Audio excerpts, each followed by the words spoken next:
Good morning, everybody. Today's the 18th, Friday. Options expiration date. Patreon, YouTube, this is the Maverick live stream, so welcome to the show all over the world. Before we begin, a little bit of a check here. SPY 5 minutes, this is what I'm looking at. If you can see the picture fine, hear me fine. A little bit of a feedback, and we're going to begin right away.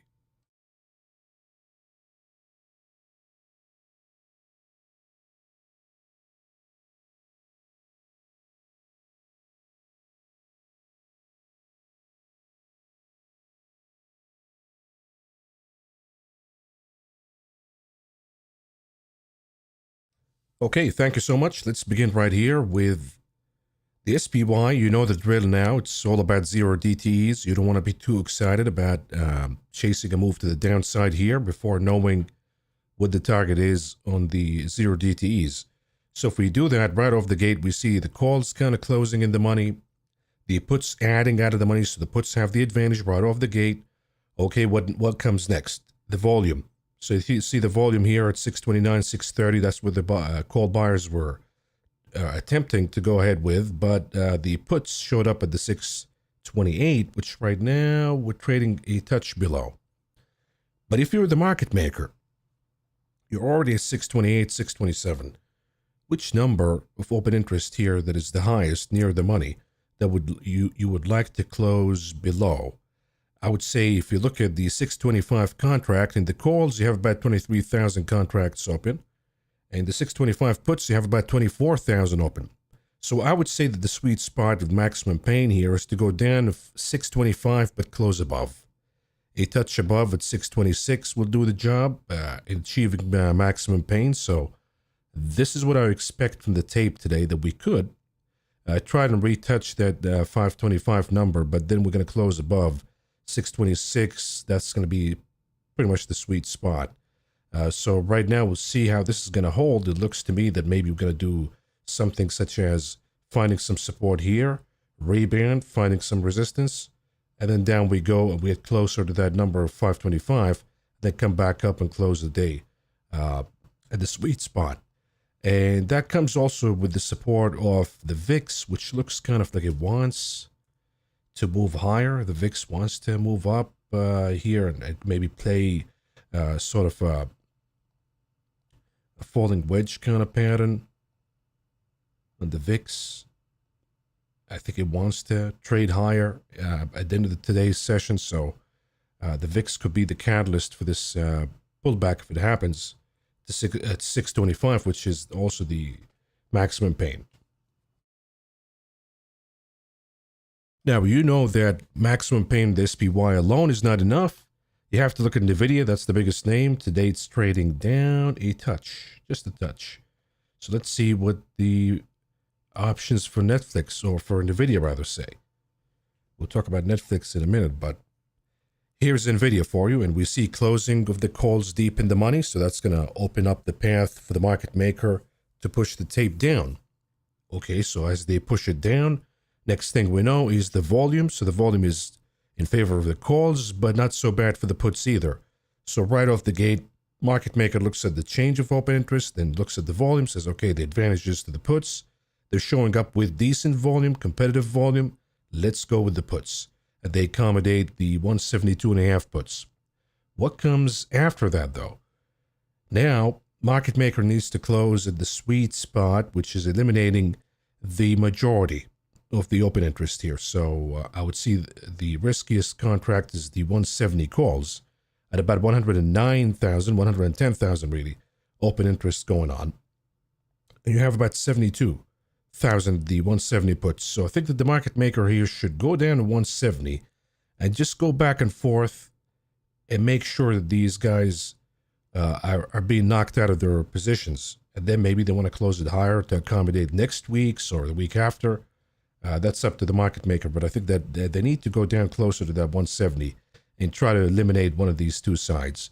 So again, you have the SPY and you have NVIDIA aligning that we should see more downside to come throughout the day, which is again something we haven't seen in a long time. Now, what about Apple? Anything to see here in Apple? As I said yesterday, probably going to be 210 at the maximum pain, but let's do a double check here. And you see the highest number, I mean, they're closing the calls, right? Closing the puts too, so it's pretty much even. There's no advantage one way or the other. Now comes the volume. Volume is coming at 212.5 for the calls. That is significant, so maybe they're going to try to accommodate that a little bit. But then you got to close at the maximum pain, which would be, in my opinion, you got to knock down that 210 contract that has about 44,000 contracts in the calls. So my hunch is they probably want to go to 210, maybe trade a little bit below and try to see if these guys can capitulate or not. But I don't expect a big move here in Apple. I think it's going to be closer to the 210 line. Microsoft, really interesting. Let's see if we have any change in Microsoft from yesterday. If we look at Microsoft, closing of the calls, booking of the calls in a big way. Okay, so that's not giving a lot of advantage to the puts, though, because they're also closing. But the volume remains 512.5 in favor of the calls, but market maker sees the advantage here slightly to the puts. That's why it is pushing it down and accommodating the 510 puts, the highest number of volume first. And now it's waiting for more feedback. But what is the sweetest spot for the market maker to close? 500 is deep in the money right now. Of course, if you're the market maker, you'd love to close below 500 calls because that's going to eliminate a huge number of open interest right here.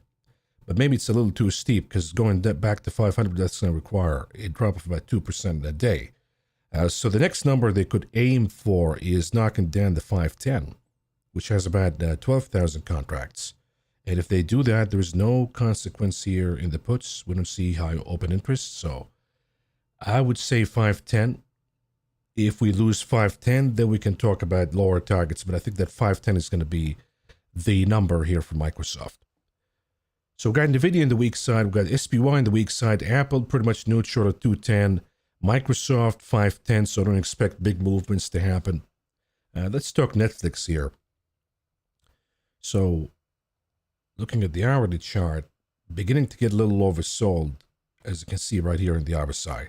So I expect that we found a bottom for the day. It's probably around 1200. Knocked down my support, 1235, which was right here. We'll see if it's going to gravitate back toward that number or not. But I think that we're probably going to try to move higher here in Netflix because it is oversold. Folks are probably going to begin to book profits, the short-term traders, and try to move it up a little bit. So that's why I sold the 1220 puts and I bought the 1215, raising $3. We'll see if that's going to work out or not. If it doesn't, maximum loss is $2, which is covered by the trade, the call credit spread that we've done yesterday, because that gave us $5. You take 2 out, you're still walking out with 3. But if indeed Netflix closes above 1220, then you're walking out with 5 plus 3. Anyhow, that's Netflix for you. Let's see a look here at the options quickly. It's not a popular name in options, but it's important to look at. I'm not seeing anything that stands out here. I'm seeing that 1200 has the highest number of volume, right? So the highest number of volume was right here, and the highest open interest was at 1200 puts. I don't see, I mean, the calls have some high open interest, but it's mostly the puts. And maybe that was already accommodated, right? When they went down to 1200, maybe that's already accommodated, and folks are getting out of these contracts. If that is the case, then now got to cover for something in the calls, and maybe they're going to try to accommodate either the 1215 or the 1220 call contract. So that's the thesis behind the trade that I've done this morning. Tesla, what's up with Tesla going higher again today? Let's look at the options. Tesla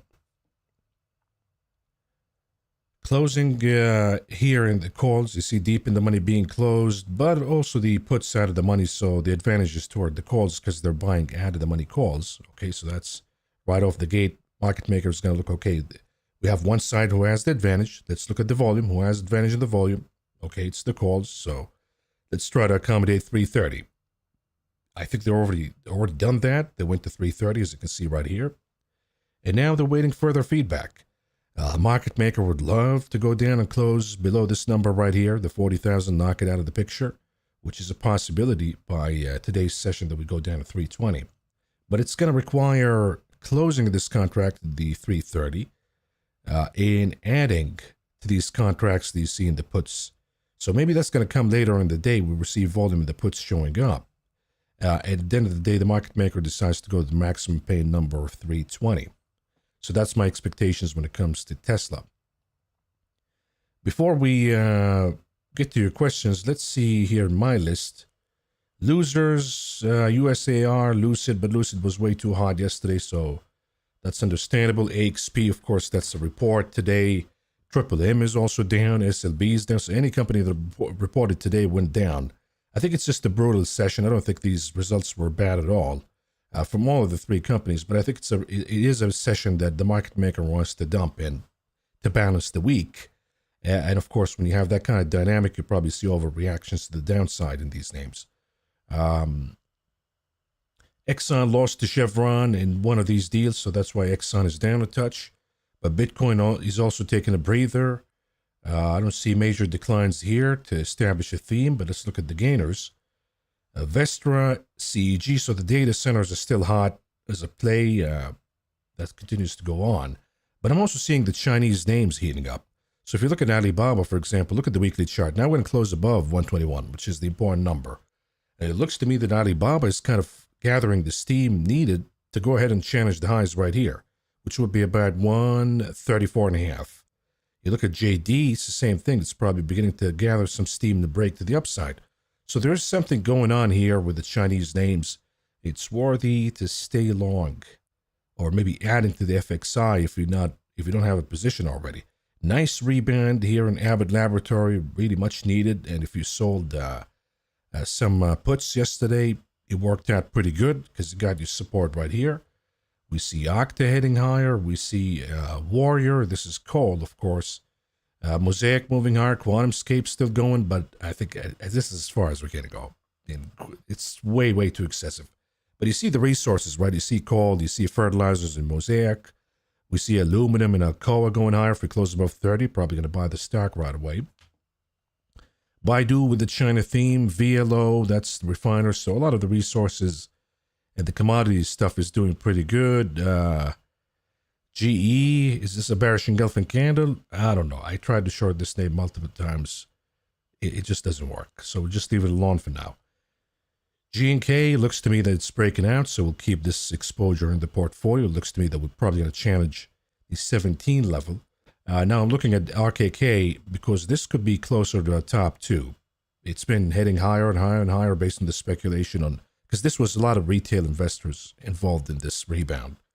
Buying the crypto stuff, buying the small cap name that Cathie Wood is investing in. So, but maybe it's coming to a point here where we see profit taking. So maybe the move that we can do here with RKK is we sell a call spread. Right now we're trading at 77, so let's see if we do this. We're not going to get anything, but if we do it for next week, we get 70. That's not good. How about we do August and then we buy a put at the 72. It's an idea that's going to look like this, where we sell call credit spreads, calling a top, then playing a put with that financing. But we got to play with the numbers and the strikes here, but that's the idea. Because it is, if we plug in the Bollinger Bands, I mean, a gap above looks toppy, so I think it's time for a pullback in RKK. ALB doing pretty good. Looks toppy though in the candle right here. So you want to add to it incrementally. TCOM is the position that we added recently in the portfolio, and it looks to me so far so good, on track. Intel, we'll keep an eye on this guy because it looks to me that it wants to break to the upside for some weird reason. Maybe we're going to get some government funding, or this report right here. Going to talk about something from the Trump administration or some sort of collaboration. I just smelling something here brewing in Intel that could lead the stock higher. So it wouldn't hurt to grab some calls on it and see how it works out. But besides that, folks, we see with the dollar going down today, we see commodities like copper beginning to break out here, maybe in this bull flag that we've been talking about in the show. But this is what I see here, folks. I see energy, Oxy, KMI coming back up. So a lot of the, if we look at the dollar, I don't think it's done, to be honest with you. But a down day for now is pretty good for commodities. I mean, you look at the gains that you have right here. Wheat is finally coming back, corn, so the grains are beginning to gather some steam. Palladium remains hot, and copper, platinum, silver. Platinum is down a little bit today, but sugar might be catching some steam because of the Coke thing. So keep an eye. Maybe you want to buy some sugar here. If you can have it now, if you have access to the futures trading, maybe you want to grab some sugar because Coke is doing it now, and PepsiCo yesterday talked about going to replace the syrup with cane sugar. So could be. And oil, of course, remains pretty good, not to mention the seasonality that we talked about in last night's video. So anyhow, this is what I see in the tape, folks. So let's segue to your questions and your comments. Good morning, everybody. Craig. Hey, Mav, did I hear you correctly? Downside SPY target today is 625, then float back up. That's what it looks like from the options market activities, at least in the SPY, but you got to consider the big guys too. So NVIDIA is saying we can go back down 170. So NVIDIA is supportive to the SPY to go down to 625. Apple, is it supportive? I don't think Apple is going to do a lot today. Microsoft, it's at 510. That's the maximum pain. If it goes below, that's probably going to go ahead with NVIDIA in support that the SPY can make it all the way down to 625. So there is a case to it, and I think the VIX wants to close at the highs of the day today. It's the seasonality, it's the change that we've been talking about. It happens today, so I think there is a case for it that we go down 625-ish and then come back and close above at 626-ish here. That's going to be the sweet spot. We'll see what happens, but that's what the data says, looking at the 0 DTEs.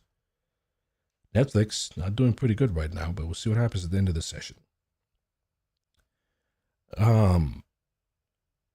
Stone, hey Mav, maybe a stupid question. There is no such thing as a stupid question. SPY 620 with high OI 38K. Why wouldn't Max Pain not be closer to 620? I mean, yesterday the Max Pain was really close to 620. It was a valid case to say it's 620. But here, the problem is with 620, yes, it is a contract that the market maker would love to knock down today. It has a huge number of open interest. But you got to remember, if you look at the chart of the SPY, I mean, they've been buying, right? They've been buying. So the 620 is kind of covered for. What's not covered for is anything that's closer to the money. So I see the 625 being close to the money. That could be a problem for the market maker that did not hedge enough from this point on, because it was just one session. Either they did it yesterday or they're not covering for the 625 and they have to cover for it right now and sell the SPY as it is above 625 and book that profit if they go down to 625. But the 620, I mean, they have plenty of time here to cover for that. So I don't think, and they bought probably here too, so they have enough shares to cover for the 620. That's not a problem, but anything near the money becomes problematic because there's less hedging to begin with. You have the SPY 718, 626, 621 put spread. What should I target for exit? 626. Look, if we go down to 625, I mean, that's probably going to be a profitable trade. To be honest with you, I would actually buy back the 621 and then sell the 625. If you can't do it today, I mean, what are you going to get for it? Let's see. 18, and if we sell the 625, you're not going to get a lot. So I would say keep it as it is, but the mechanical target at least is we can go down closer to 625. So you still got time. You probably want to play this trade. Keep it running a little bit. Mike, would JOBY be a good time for puts? Look, it is way too hot, so it is pulling back, but you got to be careful here because the implied volatility is way too high. I'll show you. Here's the problem with a name like this. Suppose you go next week. Right now, the implied volatility is 123. So if you go with the 17.5, you'll pay about $125 per contract. You're going to require a 6.9% drop. What if the drop is 2%, 3%? Then guess what's going to happen? Implied volatility is going to go down. Your chance of profit will go down. So that's the problem with a trade like this. And I mean, the best way you can do it, if you must, is to do spreads. That way, if implied volatility goes down altogether, then at least you have decay in the leg that you sold, whatever way you try to structure this. So this is how I would play it. Probably 17 and a half, 15 puts. I think that's a pretty good trade here because it has a gap of about 2.5, and you're only paying $1, so you could make about 150% worth of gains. That's not bad. Chance of profit 37%. So this is the way I would do it.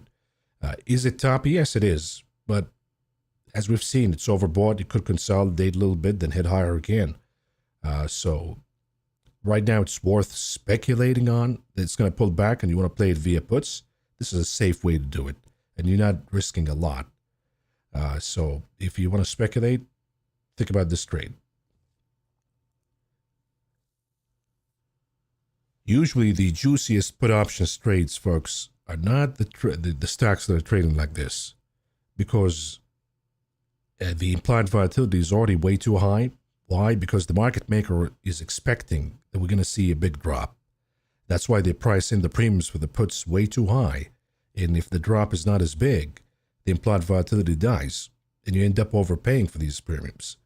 But when you have a stock that is breaking down, such as support is lost, we see a bear flag, we see possibility of acceleration to the downside, that's when you see appreciation of put implied volatility.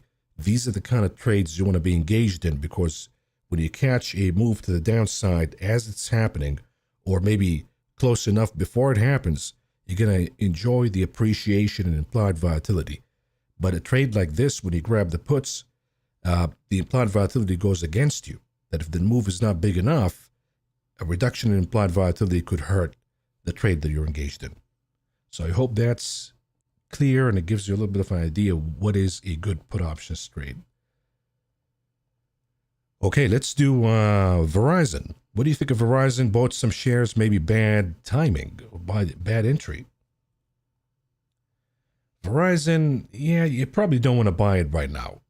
I think we talked about it in Discord. Somebody asked me about it, and I said, watch out here, because you're already at support, kind of slipping away a little bit. You have this report coming, so I don't think this is a good entry, and you probably want to exit and wait for this report to come out, then decide what you want to do with it.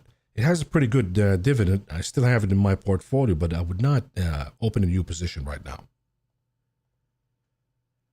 Do you think Carvana can slide to 335 today? Well, you have to look at the technicals and see if that is a possibility. 335, so you got support right around this wick here, which is 337.55. Now, if you break that number, okay, we went way back here. 337.55. There we go.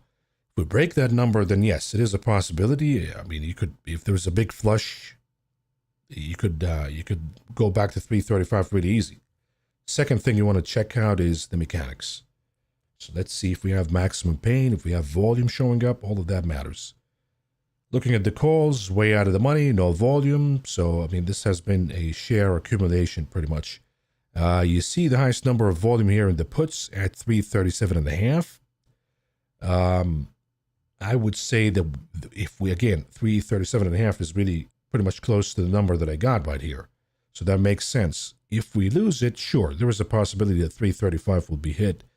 Even 330 could be hit. So you got a pretty good chance, but it depends on losing the support first. Can you update, Mike? Can you update the LAC from last night? Buy shares? Yes. I think that the lithium trade is pretty hot. I mean, it's a little overbought right now, so a little bit of a pullback, I would say, an opportunity to grab some shares and sit on them for a little bit. Let's look at the options, see, because it's been active in the options market, which is quite not usual for this name.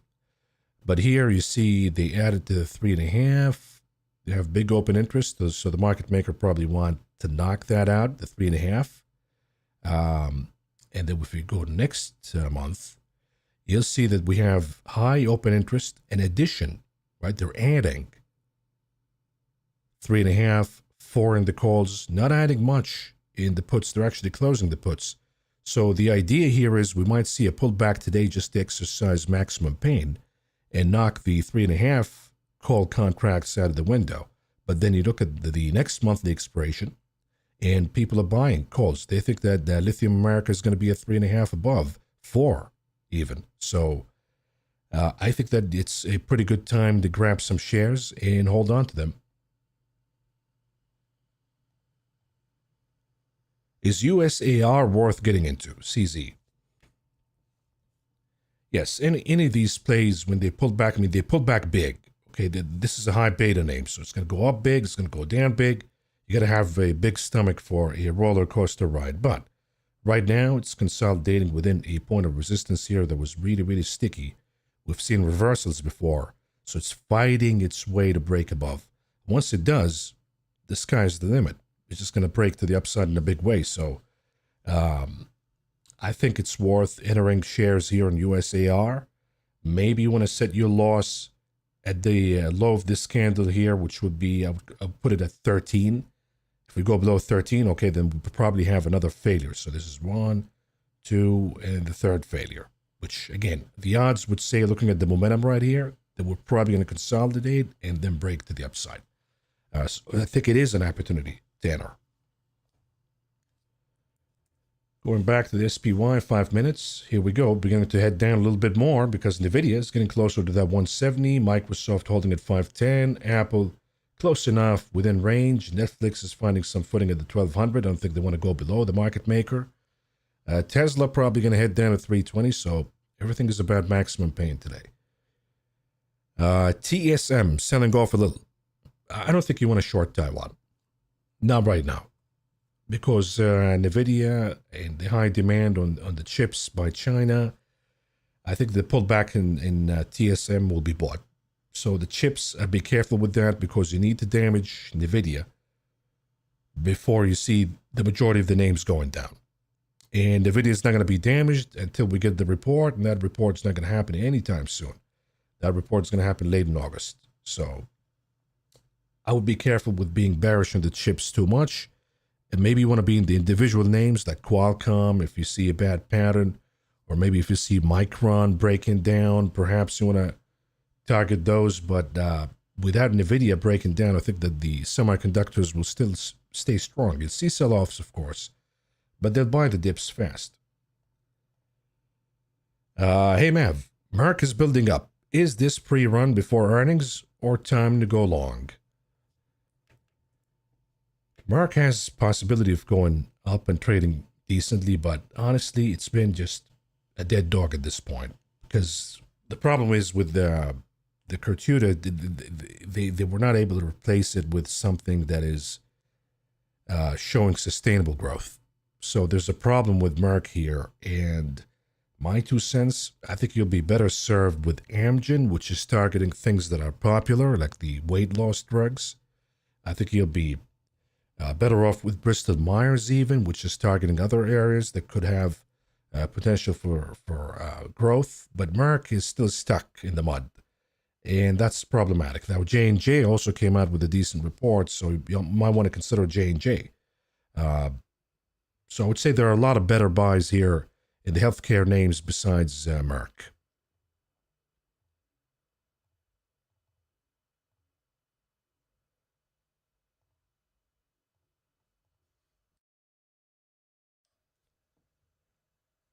Yeah, you say 120.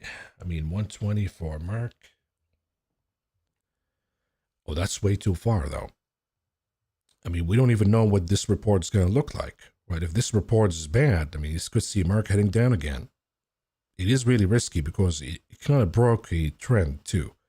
So look at this trend right here. If we just grab a trend from here, it broke a really major trend, and 120 is out of the picture. Be honest with you. Maybe 120 in years is going to happen, but you got to think about that. Is it really worth keeping the money stuck here in Merck? I don't think so.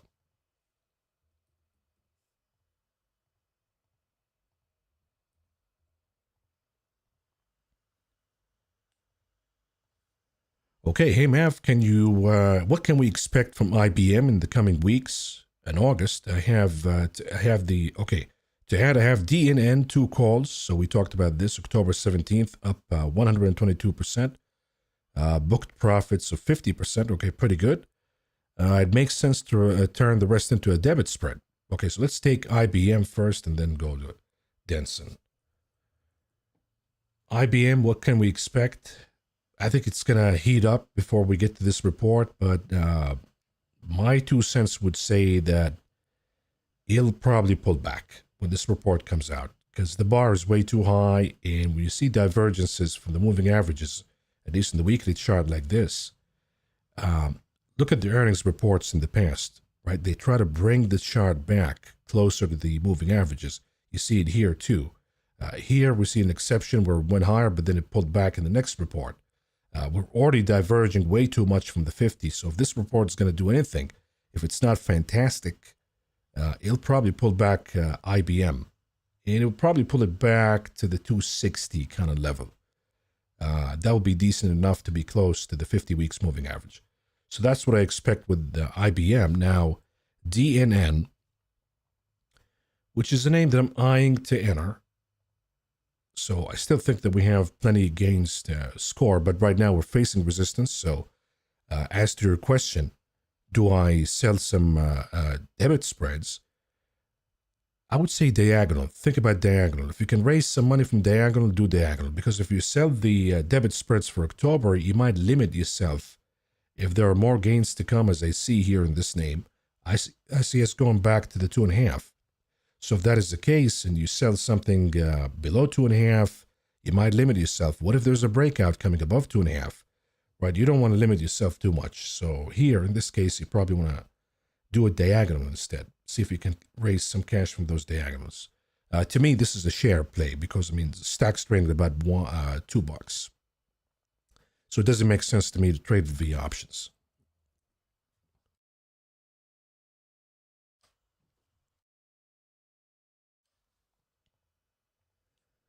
Okay, senior, the further out of the money an option is, the less shares the market maker needs to hedge. They have to hedge delta of 100 number per share of contract. 620 has 0.3 delta, so market maker only needs 3 shares to hedge. And they got time, right? They got time already to hedge against that. So right now, what's relevant is what's near the money. Those are the ones they're going to try to aim to knock down. 620, I think they had plenty of time here to cover for, so I don't think that's a risk for the market maker. At least not today. Now, if we closed as we expected yesterday at 623, for example, yeah, 620 would have been the max pain today. Mav, can you do a review of CRCL, Rigetti, and QBT? Still energy left in these. So CRCL, I don't know, cryptos are looking toppy to me, at least in the short run. So I would say my 2 cents here is this one is going to go down. Sub 200, and then we'll see what happens. As far as the quantum stuff, I think Rigetti's heading higher. And if you look at QBTS, I think there is momentum coming in this guy too. It's going to break to the upside. So quantum, yes. CRCL and cryptos, maybe a little toppy right now.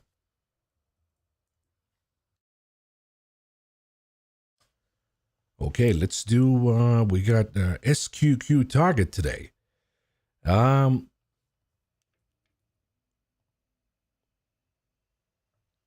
That's going to depend on NVIDIA. NVIDIA 170, right? It goes closer to 170, then I think you're going to find pretty much the top in SQ for the day. Could it be 1885, perhaps? I think we're close enough here to reaching the highs of the day in the SQs. Not a good place to be right now. You don't want to hold these because you need to see damage in NVIDIA first. You need to see damage in the big caps before you go bearish the Qs. Hourly chart, not seeing it. Maybe a bearish engulfing candle showing up, but that could lead you down to, let's say, 555-ish, and the correction is over. Looking at the 2 hours, still too early to say. We need to see a break. We need to see a break of a previous support zone like here. You see these wicks around 550. Another one right here. Another one right here. Consolidation right here. A little bit of resistance right here. So I would mark here 551 as a number where I would probably go bearish and begin to short the Qs. And then it comes to the question, of course, do we close some of these gaps that we've left open before? Uh, that comes one step at a time, but so long as we're trading above 551, I don't think it's worth it to take the risk.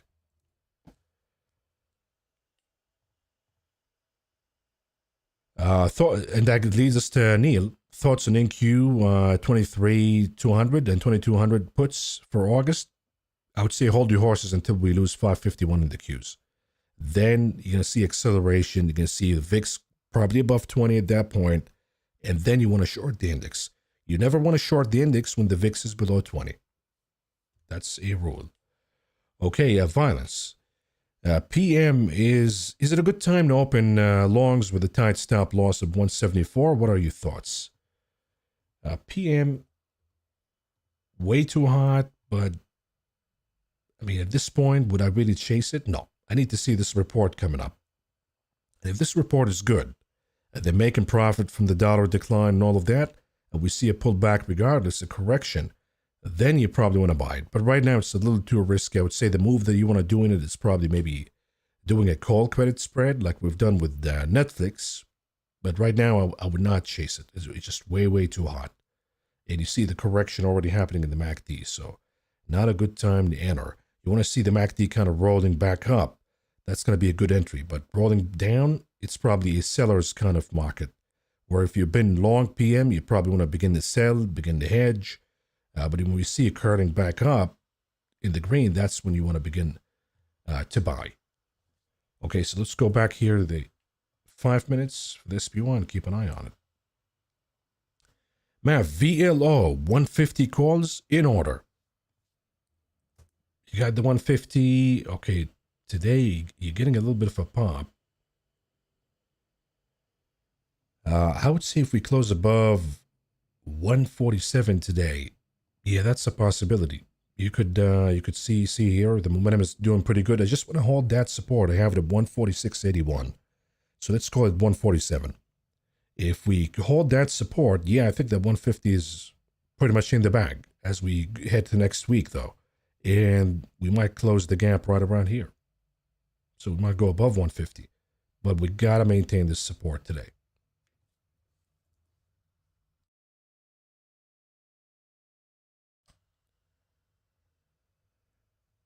Okay, for some effed up reason, I bought Roku. 92 calls yesterday, expiration date today.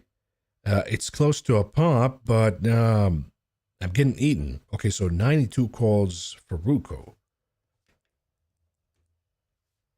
Got the 92 daily chart. Yeah, a little bit too hot. I think this is kind of the Cathie Wood trade, right? Where it's probably going to head down. But right now you have it as a lotto, I guess.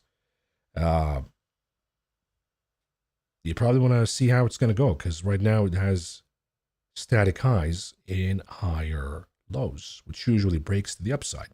So I would say stick to it a little bit more. And exit in about an hour or so. If you go above 92.5, you probably want to exit at that point. Okay, let's go back here. SPY. And let's check if the mic got cut off because I heard the click, which usually means they got cut off. Anyhow, thanks for the confirmation on Netflix and the credit spread. Cashed 25K today, small family. Good for you. Pretty decent. Asked a big thank you from my side as well. Thank you for all the spot on ideas. I appreciate it. Thank you so much.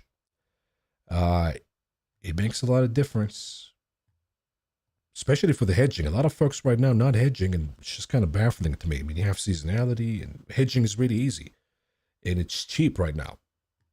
But again, it's a market that is complacent, folks. Market that thinks that there's no risk and everything is going to be just fine. I think smart investors will begin to hedge because this VIX is probably going to begin to move up closer to 20, and that's going to give us a correction in the market. And why not lock some of these gains right here?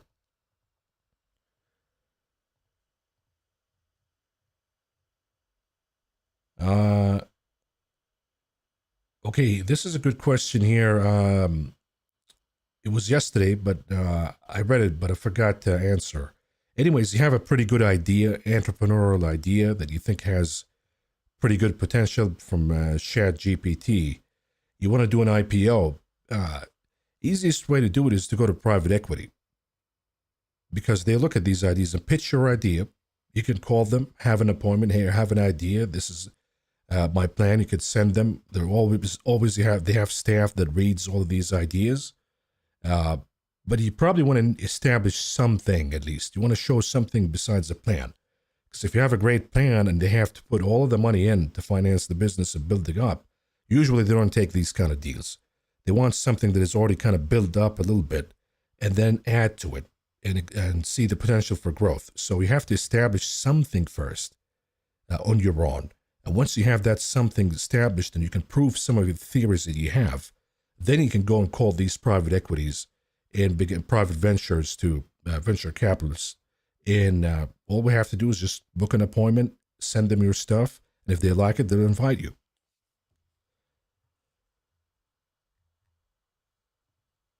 Patreon.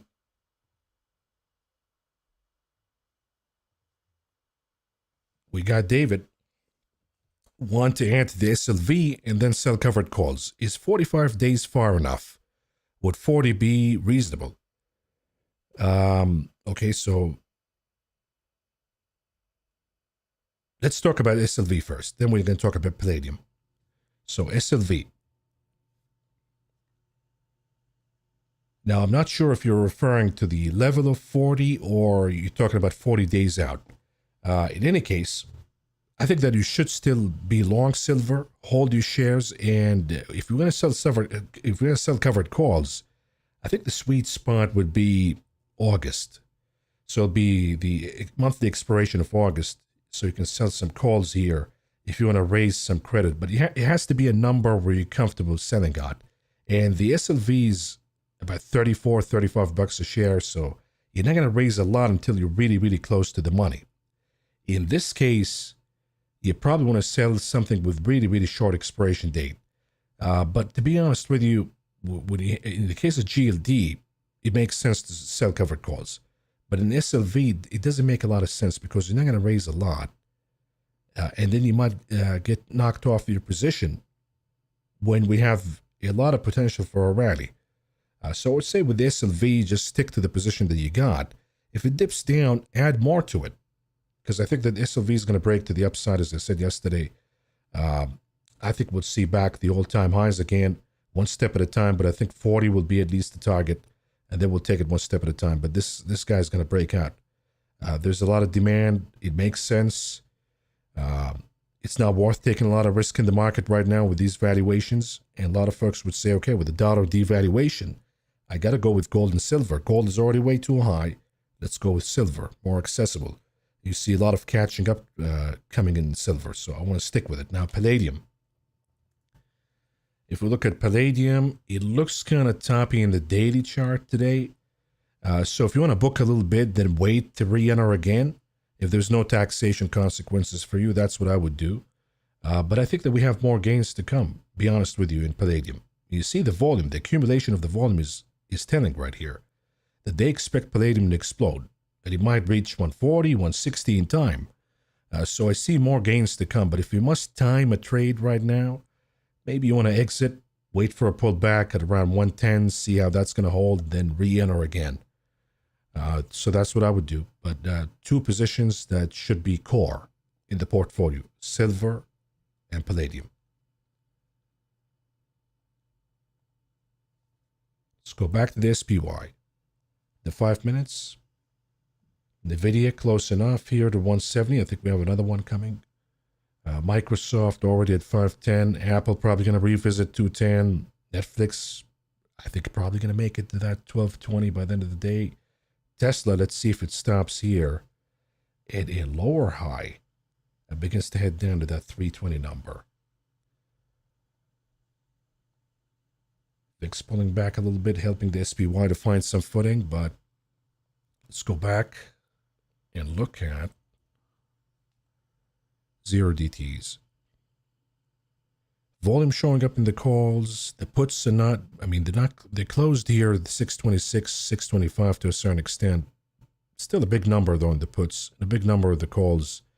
I think they're going to try to go down to that 625 still. Maybe they want to accommodate some of these high volumes that they're seeing right now as maybe risk, but they're probably going to try really hard to push it down to that 625 number.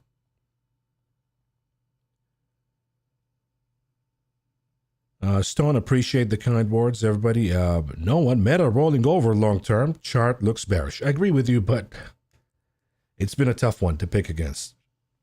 I mean, I think that Meta is probably the most vulnerable of the from the big caps because the spending is out of control. And I think that this earnings report is probably going to give you the evidence that they're spending again like crazy, and that's not going to jive pretty good with the investors. With a valuation like this, all the risks that we see in the economy, why would you want to spend like this? So I think this could be a case of an ultimate double top. Worth speculating on. It will probably do something before this report comes out. I want a short Meta, to be honest with you, because it's not only that they're overspending. I think this company can be disruptible really easy. I mean, they think that they're kind of leading the next generation when they talk about VR and all of that, but social media can be disrupted really fast.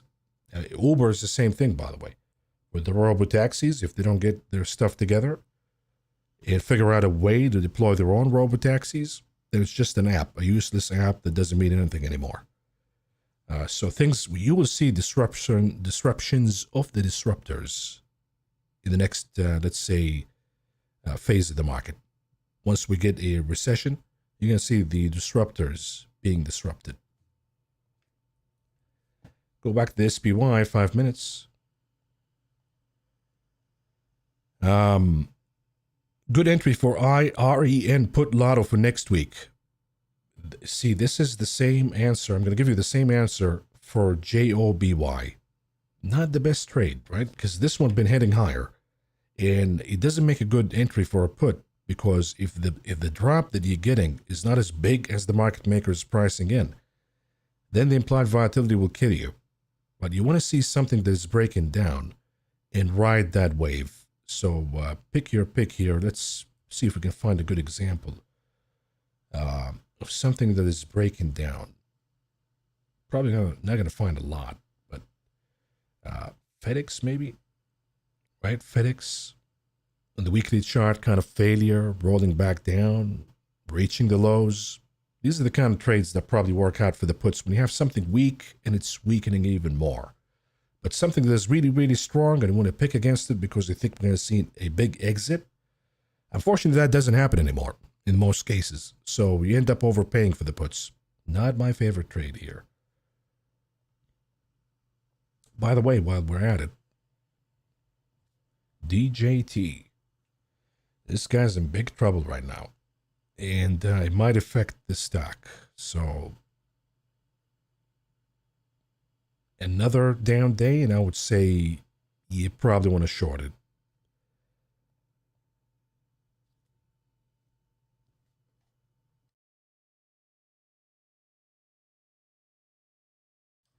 Can you turn the crowns? I don't know. That's YouTube for you. Top fans, they say. Top fans. And they give you points. I see your points here. So my top fans, and it gives you a ranking. So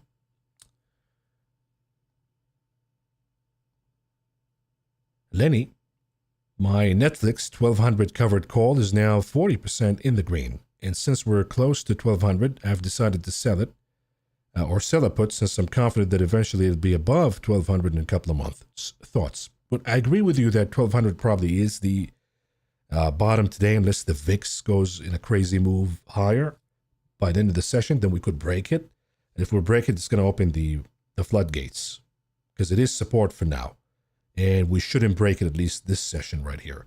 So if you sold the covered call and you made 40% on it, and now you sold the put, I would say you're good to go for now, but you probably at some point need to book the profit from that put before the expiration date. Meaning, let's say we head all the way to 1230 or 35 again, and we find a little bit of trouble to trade above. At that point, I would say let's book that put at 1200 because it may go down again. I mean, at the end of the day, this is a stock that is trading way too high, way too hot.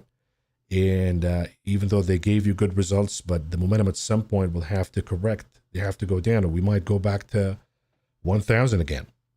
So there's a lot of risk of keeping a long-term put as a sell leg that you have. So at some point, I think you're going to have to book the profit before the expiration date. But right now, we're good to go because 1,200 looks like a solid support.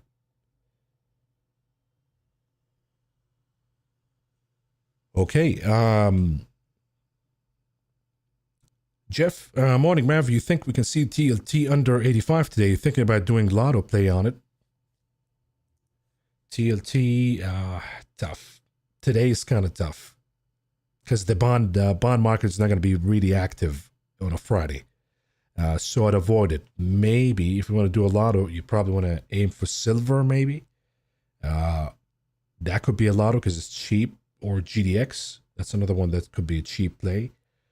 So maybe you want to aim for the metals today, not the TLT so much, because the bond market is not active today.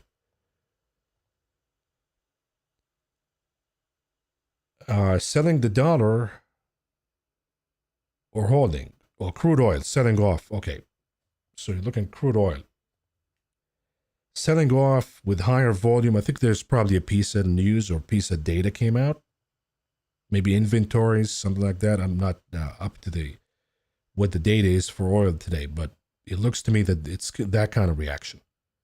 Now, as far as the dollar is actually heading down along with crude oil. So right now, crude is okay. So long as it's above the line in the sand, it's still okay. And by the way, the seasonality suggests that crude oil is probably going to do pretty good. Not so much energy stocks, though. Energy stocks have a bad time between now and September. But crude oil, the commodity, does pretty good.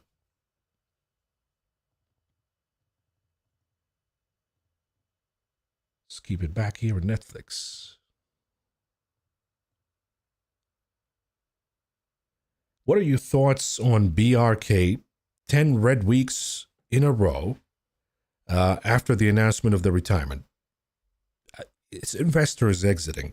Once they're done, you're probably going to see buyers of Berkshire Hathaway again.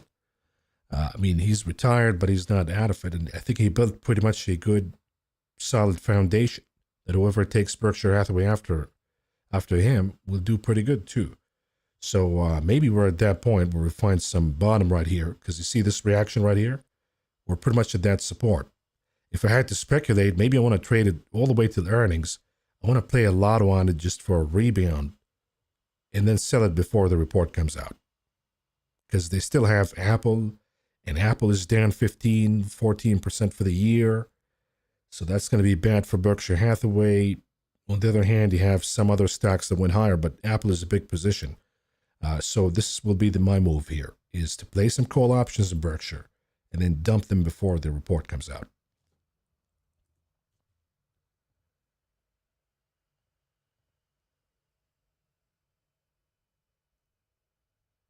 Is it a good time to enter long Costco? I see it hitting the lower Bollinger Bands, and you got support at 950.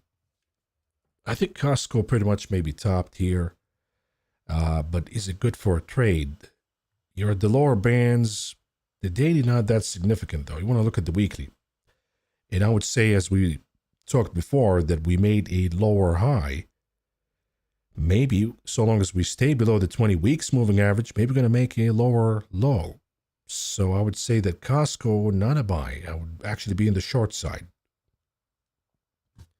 Now, if you're going to go long, maybe Kroger is the one you want to think about, because Kroger here may be going to play an ABC breakout.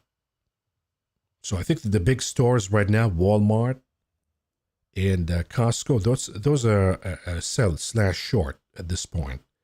What's going to benefit is the dollar stores as the consumer keeps getting weaker. So any pullbacks you see in DG, you probably want to buy. DLTR doing pretty good. So maybe Target, by the way. Target probably maybe oversold already, and there's an opportunity here that we could see appreciation because it's already oversold and priced in a lot of bad news. And maybe we see folks moving from other stores down to Target. It could be an idea, but definitely not Costco. I also don't get the Netflix pullback since earnings were very good. Is it just profit taking? Yeah, I mean, look, the stock been up in a big way, so the stock market pretty much from a quarter to quarter is trying to predict. So here, the move right here takes the report from the previous quarter and tries to guess what the growth in revenue is going to be for the quarter, what the growth in profit is going to be in the quarter.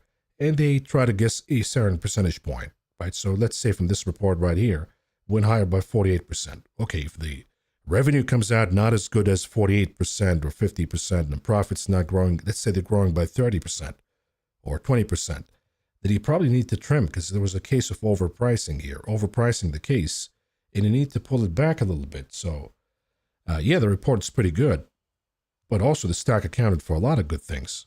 It already priced in a lot of good stuff. So that's why you see, even though we got a good report, it is selling off regardless.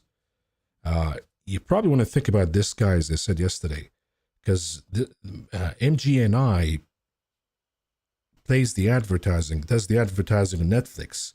And my hunch is that they're seeing a lot of conversion from paid membership tiers to the ad tier, and that's going to be pretty good for MGNI. So this is a play that you want to consider, perhaps.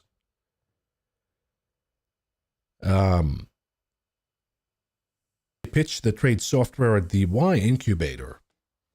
That's another way. I used to go to the there was a San Diego startup week, right, where you move from place to place and everybody's presenting and companies are doing presentations and entrepreneurs are talking to each other. So these events are pretty good.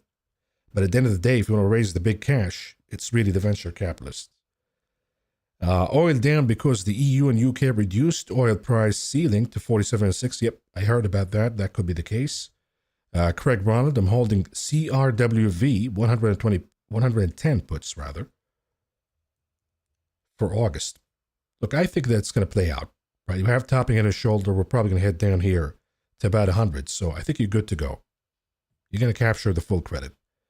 Kay, are you still in HTHT and Sting, which is Scorpion? H Ward, we're still in. It's a new position. I'm going to give it a little bit of time to work out. As far as Scorpion, which is STNG, yeah, I'm staying long in Scorpion. So I sold all of the other stuff, FRO and NAT, and consolidated all of it in STNG because I found out that this is the best fundamentals I can find in the sector. And it got a pretty decent upgrade recently. So I see here possibility of an inverse on a shoulder and higher we go once this report comes out, because they're going to be able to charge more for the service. So, and it is undersold or oversold rather. It pays about 3.5 dividends, so I'm going to stick with it here. And by the way, we'll do my portfolio review this week, so we'll talk about all of these positions. How about UAL puts? I was thinking about it. It's funny that you say that. I was thinking about it this morning because my thinking was saying, hey, we have heating oil going up, which means probably jet fuel is going up too. And that could be a problem for the airliners. But right now, to be honest with you, it looks like a positive pattern to me.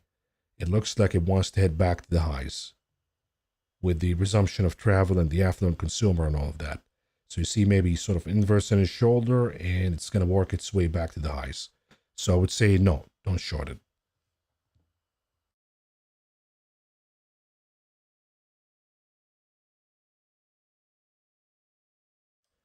SPY Max Payne just holding 627 today. If we look at SPY, I mean, you need to knock some of these numbers down. The bigger, the better. And I think that 625 is still the sweet spot. So that could be the target at the end of the day.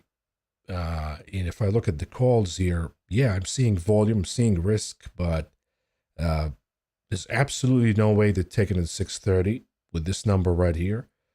627, that eliminates a lot of the calls and it eliminates the majority of the puts. So it is kind of a mini Max Payne, but the actual Max Payne would be eliminating more calls and going with the 625. I think that depends on NVIDIA, really. NVIDIA, if it goes down back to 170 again, then you're going to see the SPY breaking this support. printed right here, heading back to 625. I got the 86.85 for the TLT expiration date today. Just closed now, 86.85. I'm guessing that you're in profits, so I would say, yeah, you probably want to close because you're not gonna see a lot of activities in the bond market. You might see some covering here in the TLT that's leading it higher. So, yeah, I'd try to book at this point right now. Can you see the SMH reaching 250 in August?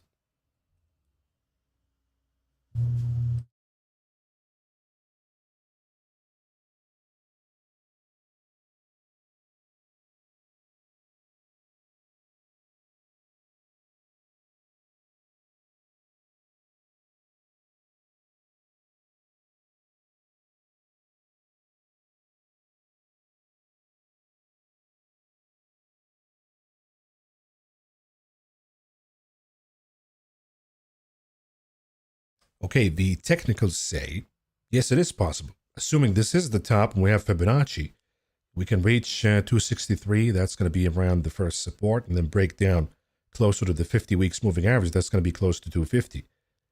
But I'm trying to use my head here. Who's going to pull the SMH down if it happens before August? It's going to be NVIDIA. And for a move down to 250 by August, NVIDIA needs to lose at least 20% of its value, which I don't see that happening before the report comes out. So I think that the SMH, yes, is going to do a little bit of correction, but it might not go to 250 by August. It may be 265, 270, and be stuck in a range until we get the report out of NVIDIA.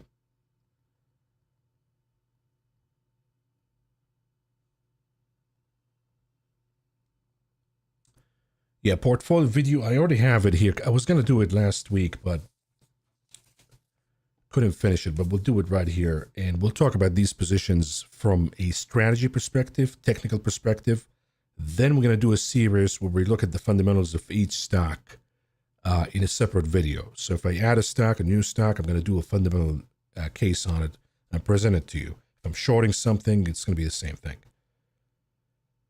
There is an Alibaba Co-Create event in Vegas in September. Mini Shark Tank. Yep, that could be something. If you have a great idea, and look, ChatGPT says, I like the idea, it has potential, then you probably want to present it. At least you have one testimony from ChatGPT that you could use. Maybe ChatGPT is just being nice. You never know. So you have to face real human beings and have their feedback too. But these are really good events to do that kind of stuff. Anyhow, folks, now you know these kind of numbers here. I think that NVIDIA still got to revisit closer to 170, and that could lead the SPY closer to that 625.